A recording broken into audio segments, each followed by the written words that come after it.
Salam, hər vaxtınız xeyirli olsun. Bugün Məsləhət Zamiyə xanım bərpa proseduru xanıma icra edibdi. Xanımın qaşların prosedurda öncə göstərmək istəyirik. Əvvəlki prosedurlardan gördüyünüz kimi izləri qalmışdı. Bugün Lamiyə xanım silmədən xanımın qaşlarını bərpa etdi. Bizim nəticəmiz video çəkiş prosedurda həmən sonra biraz tünd görünə bilər, amma rengi təbii ki açılacaqdır. Və qıraqdakı əvvəlki izləri də biz sildik.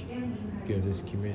Hiç eser kalmadı. Çok beğendim. Hiç böyle gözlemirdim. Gerçekten oradan da çok hoşuma geldi. Yani ben derdim ki Lamiyə Hanım belki de Bakışehir'de nömrə 1'di. Çünkü ben Lamiyə Hanım'a kadar birçok şeyleri, gözəllik salonlarında bir iki dəfə qaşlar elətdirmişdim. Ama ben demək olaraq hiçbirinden memnun kalmamıştım. Ama Lamiyə Hanım bugün mənə bir möcüzə yarattı. Hiç ben gözlemirdim de. Ona çok teşekkür ederim. Eli kolu var olsun. Ve o benim bundan sonraki daimi ustam olacak. Çok sağ ol canım. Çok sağ ol. Ben de soruldum. Hoşunuza geldi. Çok sağ ol canım. Hem şey güzellikten. Hem şey. Benden sonra sen hem şey geleceğim. İşte göz kapağında da. Gözü biraz tüntüğü var ama o da açılacak. İnşallah. Çok güzel oldu. Çok sağ olun.